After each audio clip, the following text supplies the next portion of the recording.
अस्सलाम वालेकुम दोस्तों। आज अप्रैल का दिन है और बहुत से लड़के और लड़कियां पाकिस्तान में इस दिन को मनाते हैं। ये क्यों मनाया जाता है और इसके पीछे क्या मफ़रूज़ात हैं और हमें क्यों मनाना चाहिए, वो बातें भी मैं आपको बताऊंगी। आखिर तक आप मेरी वीडियो देखिएगा।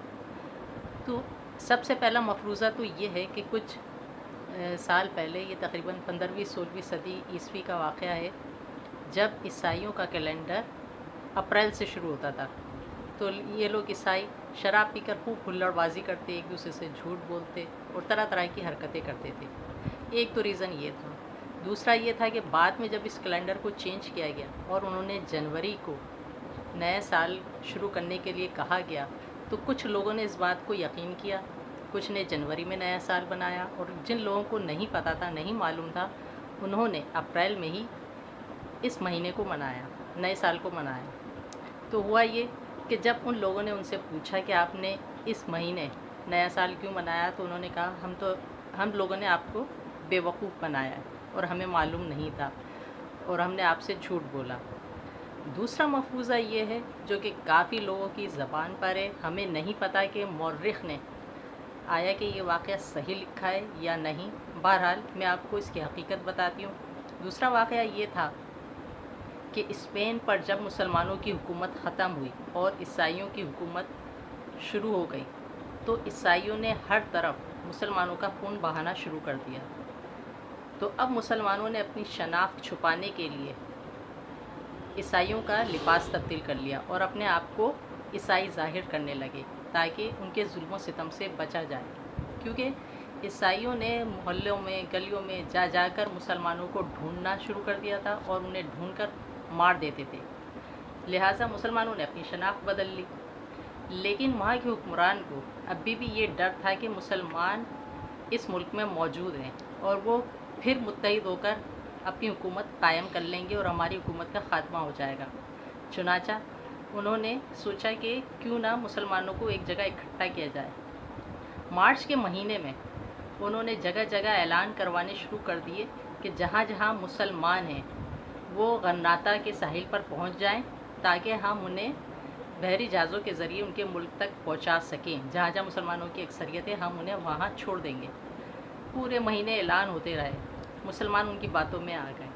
चुनांचा जब तमाम मुसलमान गन्नाता के साहिल पर जमा हो गए, तो ईसाइयों ने उन सब मुसलमानों को बहरी जहाज़ों में सवार करवाया और उनकी फ़ौज भी सवार हो गई। जब जहाज़ बीच समंदर में पहुंचा, तो ईसाई अफवाज ने कश्तियों में, उनके जहाज़ों में सुराख कर दिए और ख़ुद हिफाजती कश्तियों में सवार हो गए। हिफाजती कश्तियों में सवार होकर वो लोग अपने वतन को आ गए और तमाम मुसलमान, जिनमें बच्चे, औरतें, मर्द, बुज़ुर्ग सब शामिल थे, वो सब समंदर में डूब गए। यानी फिर उन्होंने आके ये कहा कि हमने देखो मुसलमानों को बेवकूफ़ बनाया। उस दिन से ये ईसाई अप्रैल फूल मना रहे हैं। ये मफरूज़ा जो आज तक चला आ रहा है। लेकिन अब सवाल ये पैदा होता है कि हम क्यों इस अप्रैल को मनाएं। हम ये नहीं कह रहे कि हम इस अप्रैल को अप्रैल फूल ही मनाएं। हमें ये सोचना चाहिए कि अप्रैल की पहली तारीख का वाक़या जो 15वीं-16वीं सदी के दरमियान पेश आया, लोगों की ज़बान पर आज तक मौजूद है। लेकिन हमें अभी तक ये नहीं मालूम कि पाकिस्तान में इस पहली अप्रैल को कौन कौन से अहम वाक़यात हुए हैं। मिसाल के तौर पर डॉक्टर अब्दुल कदीर ख़ान को लीजिए। सब उन्हें जानते हैं कि वो पाकिस्तान के पहले एटमी साइंसदान हैं। उन्हीं की ज़ेरे निगरानी 28 मई 1998 को पाकिस्तान ने एटमी धमाके किए। आज उनकी सालगिरह का दिन है। बहुत से लोगों को मालूम ही नहीं होगा। तो इस दिन क्या हम डॉक्टर अब्दुल कदीर ख़ान को खराज अक़ीदत पेश नहीं कर सकते? हम उनके कारनामों को पढ़ें, उनके बारे में जानें। इसी तरह मसरूर अनवर, जो पाकिस्तान के नामवर मौसीक़ार थे और जिनके गाए हुए गाने आज भी लोगों की ज़बान पर हैं, जैसे सोनी धरती अल्लाह रखे, उनका नेशनल सॉन्ग है, हर 14 अगस्त पे गाया जाता है। इसके अलावा बहुत सी फ़िल्मों में उन्होंने गाने गाए, जिनमें एक मशहूर गाना है कोको कोरीना, अकेले ना जाना। इस तरह के बहुत से गाने आज भी लोग गुनगुनाते हुए नज़र आते हैं। आज उनकी 24वीं बरसी है, लेकिन किसी को याद नहीं होगा। बहुत कम लोग ऐसे होंगे जो इन नामवर शख्सियत को जानते होंगे। और भी बहुत से वाक़यात रूनुमा हुए हैं। तो हम अपनी पहली अप्रैल को इस तरह भी मना सकते हैं। अगर किसी की बरसी है تو اس کے لیے فاتحہ کر سکتے ہیں. اگر کسی کی سالگرہ ہے تو اس کو خراج عقیدت پیش کر سکتے ہیں, اس کے کارنامے بیان کر سکتے ہیں.